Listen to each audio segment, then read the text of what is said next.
I've been keeping up with this a little bit, but this whole thing with Dennis Rodman, man. Oh yeah, about how he fucked us over. Well, okay, you know what? I haven't read. I'll give you my theory later about that. I'll give you my theory why I think this. Okay, okay. I would love to hear that because I don't know that much about it. When you came in, you said, "Did you get that story about Dennis Rodman?" I told you, I said I've been keeping up with it a little bit, but you told me a little because I know he went over. Okay, people, you haven't heard Dennis Rodman went over to North Korea to just hang out, Kim Jong-un just needed a place to go vacation for a little while and decided, hey, you know what, North Korea, never heard of it, never been there. Why not? Yeah, I just decided to go have lunch with Kim Jong-un. Yeah. And so, of course, there's a lot of outrage going on because Kim Jong-un has pretty much threatened to attack America with nuclear missiles. And not only America, but our great city of Austin, Texas. Man, I saw that picture. Did you see I saw that picture where they're in a room talking, and they got a map, but in the background... Austin, Texas is a circle. Like, and I'm thinking, circle, like, that's the first place we're going to hit. Kim Jong-un hates hipsters too. Oh, yes. I hate them. I hate hipsters and barbecue. North Korea barbecue, best barbecue. Austin, Texas barbecue, no good. I told you. This is the only place I've ever heard of. I ain't never heard no place outside of Austin where people stand in line to get barbecue. You talking about that place, Franklin's? Yeah, you Yes. stand in line. See, Kim Jong-un don't like that. Kim Jong-un never stand in line for barbecue. The time I was destroy you. The time I was there, I thought my buddy Hi was in the back of the line, and I was like, "Is that Hi? How come he's not saying hello to me or nothing?" All I hear this guy going, "God damn it! How much longer? How much longer do I have to wait? You make me stand in line for barbecue. I barbecue all you. I know. I cook all you with missile. I make Korean barbecue out of all of you. We'll see who has the rash craft." By the way, send me a plate before I do that. It's very good. Very good. Let's see about sausage. I'll repair your sausage. Let's see, no curly fries. What do you mean no curly fries? Funny thing is, everybody asks, what happened to Hi, the Asian guy? And if I was Hi, I'd hide. Because Hi, let me tell y'all something. Our buddy Hi, if he put on a dark olive green jumpsuit, he looked just like Kim Jong-il and Kim Jong-un. Yeah, probably that grandfather, probably Kim Jong-un's grandfather too. I know. If he dressed up like a goddamn general, he'd be. They would hang his ass real quick. They'd get him for takeout. They got to take out this motherfucker. I told Hi one time. I said, man, if you ever want a free flight to Korea, just put on a olive green jumpsuit and get on the plane. They'll put you. They'll fly you out of the country just to get you out of here. No shit. They'll fly to North Korea and they'll treat you like a goddamn king. Yeah. Shit, that's probably why Kim Jong-un wants to bomb us. I know. I must destroy my doppelganger. Yeah, I know. My evil twin. Where is he? Austin, Texas. Wow, you can't run from me. No, I see you. Yeah, where man. my binoculars at? What the fuck does he want to bomb Austin, Texas I know. for? That's the thing. Like, as soon as that story broke, you saw every goddamn website have like their shopping list about why he wants to bomb us. And a lot of some of them I saw were like, oh, because he didn't get tickets to South by Southwest, or he missed out on the Prince performance at South by Southwest. I mean, pick me in Prince Lottery. What do you mean I missed Prince? I got badge guarantee. Oh, bring me the head of Prince. Bring me his head. Bring me the head of the purple badness. I want the head of the purple one. I want to see his doves cry. This is what it sounds like when bombs fly. Kaboom! Kaboom! When bombs fry. That's awesome. Oh my God. I love this kid. I'm just like Robin. I love this kid. Love this guy. He's awesome. Yeah, Dennis Rodman is over there hanging out with Kim Jong-un. And what I think what happened was we had an American team over there playing Korea. And you said it was an American team comprised of the Harlem Globetrotters. I didn't know the Harlem Globetrotters were over there. No shit. I know we played them, and I think the game resulted in a tie because I think Kim Jong-un said he'd kill us if we win. You'll never lead this country, you win. Especially you, Curry. Yeah, you leave Curly alone. Curly, yeah. Curly the Fifth. I think all the original members of the Harlem Globe, aren't they dead yet? I would imagine so. What is it, Curly? They're up in there. They're up in heaven with goddamn Dolomite. Was it Metal Lock? Yeah, what was Metal Lark? The only one that I ever remember was Curly. Metal Lark probably. Damn. And there was a bunch of other guys that I could never remember the names of. I remember like I think that was Mo, and then it was Larry. Larry. Yeah. I was like, who are those guys that showed up on the Scooby-Doo cartoon? You know? Yeah. It's like you've reached your popularity as soon as they animate your ass and throw you in a Scooby-Doo cartoon. Oh, there was man, do you remember there was a Harlem Globetrotters cartoon? Yeah. And they were all robots. Yeah. And no shit we did a joke about this on one of our reviews, but one of the Harlem Globetrotters had an afro, and whenever the gang needed some kind of special weapon or item, they reached into this guy's afro and pulled it out. Yeah, he was the original fucking Go-Go Gadget. Yeah, I mean, he really was. He was Go Gadget Afro. Yeah, Go Gadget Afro. I'll get you, Globetrotters. He pulled out a big fucking comb. Yeah, those no, big combs. that's the only thing he didn't have. Had everything in there but a comb and some clippers to cut his hair.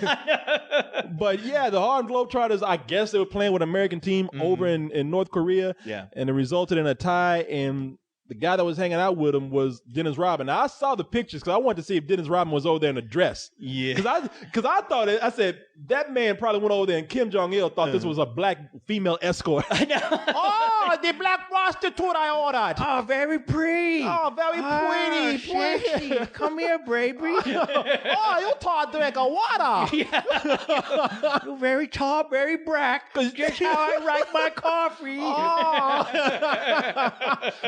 the blackest of the black ass. But man, sweet as a juice. Because you remember, what's his name? Dennis Rodman. He did a lot of cross dressing back in the day. Oh, hell yeah! I think he went and did a book signing in a bride's. Okay, was it the book signing? Because it was a book signing. Yeah. Did he marry Carmen Electra at one time? He was married to Carmen Electra. Yeah. And I thought, okay, so it was the book signing because I didn't remember if he was in the wedding dress. Yeah. When they got married, I couldn't remember if they were both in a wedding dress or whatever. No, he was in the wedding dress when he was signing his books. Yeah, for what reasons I have no fucking clue, but that was the Rodman everyone knew back then. No one was. After a while, that stuff wasn't shocking anymore. It's just like, oh, this Rodman just doing his thing. I had to look this up because I thought, okay, Kim Jong-un, he don't even know this Dennis Rodman. He think this nigga was a chick. I kept thinking he's gonna try and fuck him all night.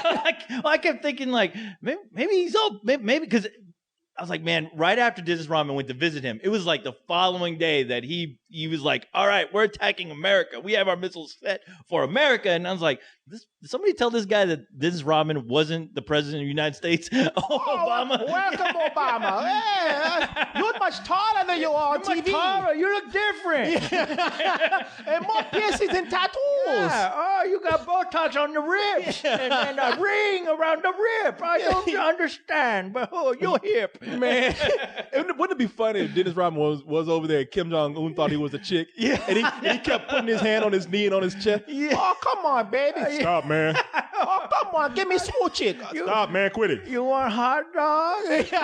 Korean hot dog? You want Korean sausage? I'll put lots of mustard on it for you. Come on, man. Let's just watch the game. Stop. Yeah. Stop it, baby. Come on, man. Come on, man. You're a funny little bastard. Joke's over now, man. Come on. It'd be funny if Dennis Rodman picked him up and threw him in the hoop. Yeah. What you doing? Hey, oh, you feisty one. Yeah, he runs back up. Oh, I like that. Oh, you run. Your breast's a little small, but it's okay. It's okay. I like to be tossed. I like to have my shower tossed, too. Come on, man. You know what? Kim Jong-il be like that dog we talked about a few weeks ago. Yeah. Little horny dog just humping everything. Yeah. Whenever Dennis Rodman stands up, Kim Jong-il just humping his leg. Come on. Come on, baby. Get over here. Come on, man. Stop. Get off me. You see him like waddling while he's running. Every time Dennis Rodman tries to push him off, Kim Jong-un's on his arm and shit. Come on, man. Somebody get the little Korean off me, man. He's holding on to Dennis Rodman's fucking nose ring for dear life with both hands. Like he did a slam dunk. He's hanging on. You're not escaping this time. You'll not go away. All the soldiers are confused. What do we do, man? My missiles are out of the bay. Load into you. Nothing but nets. Nothing but nets.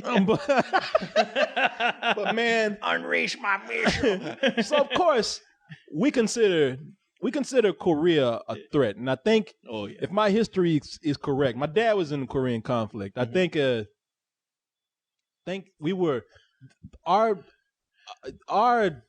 rivalry, us being foes, goes back to the Korean War, and we signed a treaty back in '53. But we never signed a peace treaty. No, they never signed a peace treaty, and we've been foes ever since then. Yeah, we just never really. I don't know. If I get my history is correct, I'm not sure. I don't. Okay. I'm not that sure either. But I know for a while, as long as they didn't fuck with us, we didn't fuck with them. But apparently it was always fucking with South Korea. Always, it goes back to like 53, 54, 50. Sometime in the 50s, we just pretty much, Korea said fuck you, and we said fuck you too, and we went on our own separate ways. I mean, he's pretty. I mean, at least to me, at least some of the research I found out about him, it seems like he's pulling like another, Saddam Hussein, where the people there in North Korea are really mistreated. I mean, they're starving. They starve those people. They do all kinds of. They torture the shit out of them. Well, the human rights. The human rights record is insane, and I don't even know if we completely know to what extent these human rights, how far they go, how bad they are, because we know right now that in Korea, North Korea, there's a very tight watch on the people. A lot of things aren't allowed to enter. A lot of things aren't allowed to be left out, and it's very heavily monitored, the information that the people in North Korea receive. Unless you're Dennis Rodman. Out of all the shit they let in, out of all the shit they monitor, they say, let's let Dennis Rodman in. He's all right. I was like, did they ship his ass in a Dennis Rodman box or something, like a wooden crate? He must have thought he was Obama. Fragiri, must be Italian. Dennis Rodman pops out of the box. Hey, everybody, who wants to play basketball? Somebody, and look, people, I'm not a history buff, so somebody tell me if this shit is wrong. Somebody educate us on the whole I'm talking out my ass US right now. Conflict that Korey's father was involved in. I'm completely talking out my ass right now. I could very well not know what I'm saying. I hope it's not a story your dad just told you, just the bullshit. Korey, you want to hear what kind of war I was in? Let me tell you something, son. North Korea said fuck me. I said fuck you too. That was back in the 50s. We went on our own separate ways. We in war in Korea because of me. Shit. You know what else I fought in Korea? Aliens. Really?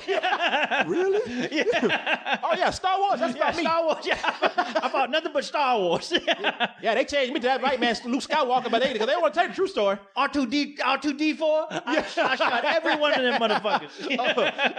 CB3, CB320, CB radio. I killed him too.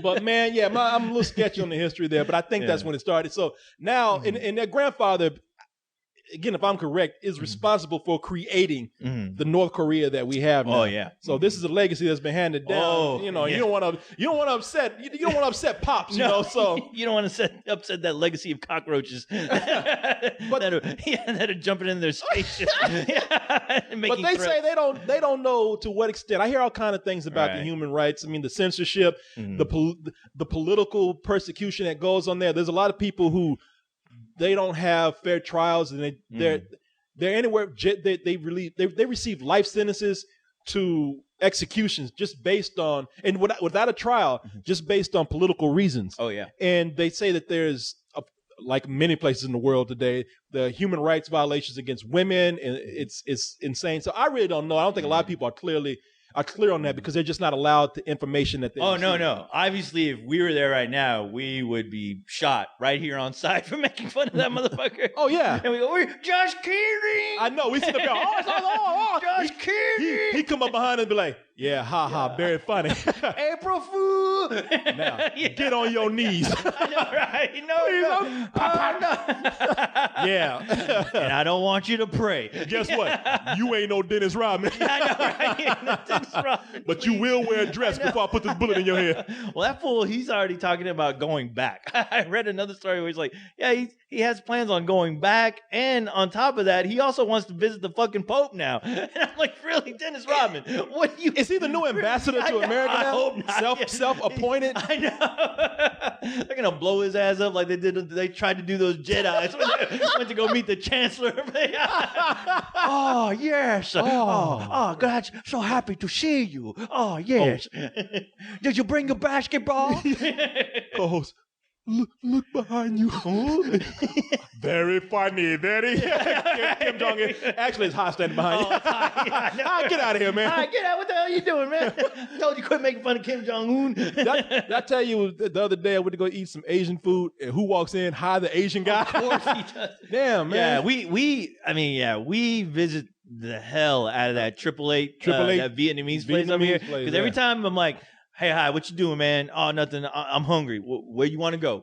You know. Before I even say it, 888. Yeah. Before you. That's all he wants to eat. Before you get to say 18, he's already there. I know, because I love the hell out of that place. But there's certain times when it's just like, you know what? I don't want to get burned down on this goddamn food because it's so goddamn good, but I know I'm going to just be sick of it. I might as well work here, goddamn it. I know everything on the menu. They need to start giving you guys cards so you get stamped every time you come in. That's what I'm like, man, we would be, I'd be like 300 pounds overweight right now. Y'all would have had 20 free meals by this point. I know, yeah, no shit. I need to put stock in that goddamn company already. I know. Boy, y'all some noodle-eating motherfuckers, man. We are, man. Rice and noodle-eating motherfuckers. I love the rice. I know, you should have been making fun of Kim Jong-un. You eat more rice and noodles than that motherfucker ever has in his life. It's delicious. But man, here's the thing. So Dennis Rodman, I mean, they sitting up there, Kim Jong-un and him, they sitting up there, and Dennis Rodman does have a suit on. Yeah, I saw some pictures. I mean, he still got all those fucking earrings and that silver in his face and shit, and all that metal in his face. He look like one of the magnets you find at the beach. Yeah, like somebody left. Shit, if you walked in a room with one of those metal detectors, that shit would explode if Dennis Rodman was in the same room. Shit, that's what they call it. Dennis Rodman's a walking dirty bomb. His head exploded. Everyone around. Looked like he got shrapnel in his face. Yeah. You mean your lips didn't block it? I know that's racist, but I don't give a fuck. His whole face is a pawn shop. I mean, got every big piece ass of lips. jewelry. He got shit. Got a watch on his ear. Shit, them fucking lips can absorb any blast out there. Damn. I don't give a fuck. Maybe that's why he didn't feel so threatened when he was over there. Yeah. Throw whatever you want at me, baby. Yeah. I can handle it. He went over there to suck all the plutonium out them bombs. Sucking on them shit like them juicy sticks. Yeah. That fool was undercover, man. Oh, green's my favorite. Oh, that's my favorite. Motherfucker Green come back apple with lips that look like a Oompa Loompa and shit. Irradiated motherfucker. Absorbing. But here's the thing, man. A lot of people they're complaining about Dennis Rodman hanging out with a dictator. Yeah. And saying, man, how dare America, we don't condone this, hanging out with a dictator. Yeah. That's our enemy. What are you doing? This guy he's threatening to bomb us. This is insulting. And well, for one, I mean, I don't know what the meaning of the trip was. I'm hoping that, look, if Dennis Rodman can go over there and hang out with this guy, maybe we'll get some understanding. I mean, if that's what it takes, I don't know. Shit, I don't want him to bomb Austin. I'm here. I don't think so, because right after his trip, that's when he started threatening us. That's like a few days after that, like the week after that, that's when those pictures came up of him in his goddamn little war room there. Was that after? That was that was like about 2-3 weeks after, I believe. Yeah, it was after that meeting where he just like, I'm bombing everybody. He probably said, oh, hey, why did his Rodman lips so green? He took our plutonium. Oh, no. We must stop him. Before they shot Dennis Rodman back over here. Right? But man, okay, so I don't know what's going on. But here's the other thing. He Look, traded basketballs for plutonium. there's a lot of human rights violations going on. Don't get me wrong. I'm not sitting up here condoning anything that Kim Jong-un has done, but I find it just really odd when any government complains about, it just has very selective memory, a very selective aggression towards human rights or a certain dictator. Again, maybe my history is mixed up, and I'm not saying I know definitely. Somebody clarify this for me. I mean, it said that when Saddam Hussein, we kind of put him in power. We gave this guy. We did. And listen, I'm not claiming to know. I'm asking people to help me out here, because I'm not trying to sit up here and get anybody angry. I'm not sitting up here trying to act like I know it all. But I think I've heard that, and I've even read that when Ronald Reagan was in office, we gave Saddam Hussein weapons for the Iraq-Iran war that they were going on, a conflict they had going on. I think Bush Sr. had some interactions with Saddam Hussein. And now all of a sudden, when he doesn't suit our needs, then that's when we decide to go in and attack him and say, oh, we can't let this guy be the evil ruler that he is. Shit, that shit going on in Africa with warlords that are causing all kind of atrocities. Excuse me, human rights violations. And we're not over there fighting for that. No. It seems like as the it's all about that mighty dollar, Korey. It is. We seem like we go in and we play high and mighty. I'm not just blaming America. I'm saying this could be for any political regime or any government. We don't want to do anything unless there's some gain for it. No. It's. I mean, I look at all that just like the mob operates. Everyone's benefiting. The best they can to each other until somebody's like, well, you know what? I'm not getting enough like this other guy, or vice versa, and then that's where the conflict is. Somebody starts to get greedy, and then that power starts to take over. They're like, you know what? Fuck them. We don't need them anymore. We got all these weapons. We'll do what we want.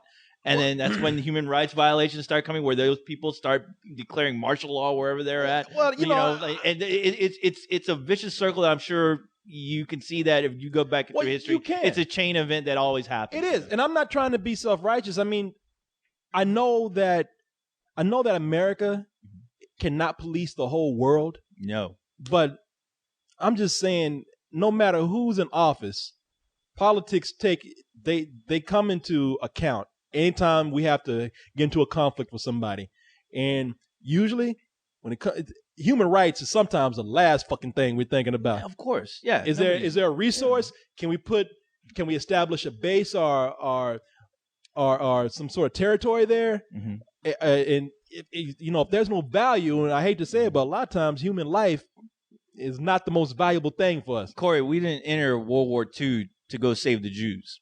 Oh, I know. That wasn't why. So we want to stay out that. We want to stay out that shit. We didn't want to have anything to do with it until you can check out the conspiracy theories about how we got involved, why we got involved. But I don't even think a lot of this is conspiracy. We needed to get involved. We really did, as far as how our economy was going at the time. Yeah, I mean, listen, Saddam Hussein out of nowhere. Think about it. We didn't give a fuck about Saddam Hussein until we needed a resource and we needed to establish an entity in that country. We need to establish a territory. We need to establish a military presence. And we needed to tap into that resource that they had. Yeah. Anybody who thinks that we went over there looking for weapons of mass destruction, you are a fucking, you are a fool. You are, yeah. You are a fool. And look, I'm not the smartest guy in the world. When that happened, I said, listen, not the biggest Bush fan, but if he says that this is part of our 9/11 initiative, then I back the president on that. It's gotten to the point now where you can just use good old plain common sense. Do your research on history, see what kind of resources they have that we needed. And yeah, you could put all this together on your own. This isn't some grand old Game of Thrones fucking novel that we're building up. No, it's pretty straightforward and simple when you think about just the resources that we needed. I mean, and how when somebody's not going to let us in their backyard, especially when we help them build that backyard. We're gonna take what's ours. Yeah, I mean, by any means necessary. We'll make up any damn story just to make everyone else happy. But No, we're gonna take what's ours. I would say anybody who thinks that whenever you hear a speech about anything that has to do with human compassion, saving the world, environment, anything like that, look deeper and see what is the political game behind it. Because usually, and I hope it changes, because a lot of times there's no. If you want to save lives, there better be something over there that you want, or there better be a lot of press that makes you look bad. You want to save the environment. Wait until the 11th hour when we realize, oh shit, we're gonna die if we don't change this. We don't do things just, and I hate it. No. We don't do things out of pure, out of pure good intentions. No, and majority of the times, when we need a nice little cover story, we'll put that out in the press as far as, no, it is a humanitarian thing we're trying to Exactly. That's what I'm thinking of. Anytime you think something's humanitarian effort, look deeper. It's a nice little bow tie ribbon that we can put on what we're really doing to go, our intentions aren't as diabolical as you think, where there are people who are suffering, and yes, there are, and we're gonna fix that. Yeah. And of course, who doesn't love hearing that? Who really doesn't love hearing anytime that? a business, a corporation, a president, a politician, anytime they come out and they give you some big humanitarian sweet story about something, look deeper. Yeah. Look deeper. Whenever there's a disaster, somebody's helping Hurricane Katrina, hey, this corporation came in and said, I'm helping this. Oh, these people over here suffer an earthquake and we're going over there to help that. Oh, we're going to do this oil spill cleanup over here. A lot of times people are just doing that as PR. It's the best PR you could possibly do. I hate to be that cynical. There ain't nothing wrong with helping people. Yeah. It makes you look good. Makes your teeth whiter. Yeah. Makes you smell good. Look good. Yeah, your hair looks nice. You go, hey, this company ain't so bad. I think I'll buy some of their products. Help them out. And then you look deeper and realize they're fucking up on something else. My point is, with Dennis Rodman going over there, before I had this reaction, and again, I don't know, I haven't read enough. I just have been reading briefly about it. Like I said,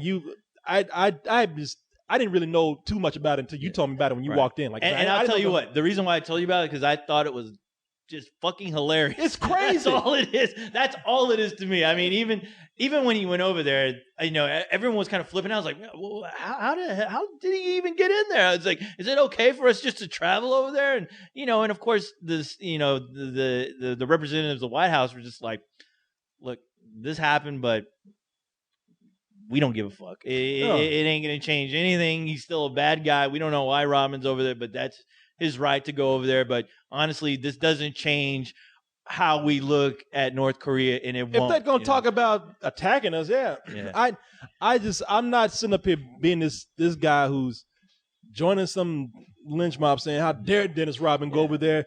That guy's a traitor to America. I don't know what the fuck he was over there for. When you actually read his comments to watch a basketball game. Yeah. He was there just to read a basketball, just to watch a basketball game. You can obviously tell he had no clue what Kim Jong-un represents, what he's doing to his own people. You could tell he's completely clueless. Or maybe he does, and maybe he felt like, I'm doing a good thing. Come over here breaking, trying to break a barrier by breaking bread with this guy. When you read actually what he said and why he was over there, you really don't get any hint of that. Really? Yeah, not at all. Because he was like, hey, he's a good guy. He's my friend. He's a nice guy. We like basketball. He fed me. He fed me. Gave me some drinks. He's my friend for life. I mean, sure, people may have a problem with him, but it don't change it. But when people, it don't change my point of view on him. But when people said, "Well, do you realize he's doing this to his own people?" He's like, "Well, hey, he don't do that to me." Yeah. Well, he ain't executed me. Yeah, I know. He didn't beat me. He fed me. He's like, hey, we were laughing and we were yucking it up. Hey. And he's like, hey, all he wants is Obama to give him a call. He said, Obama, tell Obama to give me a call. It's funny because he probably thinks he hangs out with Obama. Yeah. You tell Obama give me a call. You black guys, you all hang out, right? The White House should be called Black You play House. Basketball with him. Right? When you go home, you tell him, give me a call. Next time you visit Black House, am I looking for him? You tell him, Kimmy said, give me a ring-a-ding-ding. Oh, boy. Funny because, they were like, No, there's an open communication where he can contact us anytime. He knows us. We have lines set up for that. You tell your homeboy, give me a call. You tell him I forget to pay phone bill. you tell your homie to call me. iPhone no work. All right, dog. I got terrible AT&T plan. Oh man! Like I said, I just thought it was fucking hilarious that he's taking pictures of the guy, like, hey, all laughing, yucking it up. Hey, buddy. You know, they know they're laughing too. They Probably Kim Jong-il is thinking, I'm gonna kill this motherfucker. And meanwhile, Dennis Rodman, he likes me. Oh, he loves me. Oh, I'm gonna get. That's so funny. I'm gonna give one of my boas to remember me by. You know, it's funny because Kim Jong-il probably there laughing. They probably don't know what the other's thinking. No. Dennis Rodman's thinking, oh man, that's my buddy, right? He's laughing at every joke I tell. We good. Oh, and then Kim Jong-un's probably thinking, oh, this Negro never gonna make it to the plane. He never gonna make. Well, it's funny because Rodman didn't want to leave. Like he was having a fit at the airport. He even threw his tickets, to leave. He's like, no, I want to stay longer. And I guess somebody, his publicist, will go, motherfucker, do you know where we are right now? Man, I told you not even to come over here. Get the fuck out of here, man. I didn't even know you were here. Let's get the fuck out of here. Hey, man, you can stay. Yeah. But they told us we ain't back by a certain time. They ain't letting us back into America. I'm gone, man. No, keep your black ass over here. I'm leaving. Motherfucker. I know.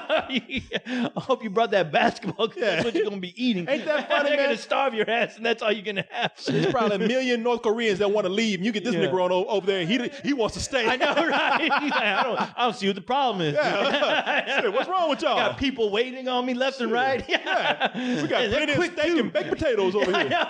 They sent out that shit quick, too. Yeah. Heard some whipping back there, but they're probably cleaning some rugs. Yeah, here in the background, people screaming. See, people love it here, man. They can't even keep to that. They can't keep that joy inside. They're so happy. They screaming with happiness. I know they're screaming all chained to the wall. Help! Rodman! Help! They can't contain their joy. Don't worry about them. We filmed new Shaw movie here. We filmed Saw 8. B3D. This is our Korean Saw theme ride. Come on.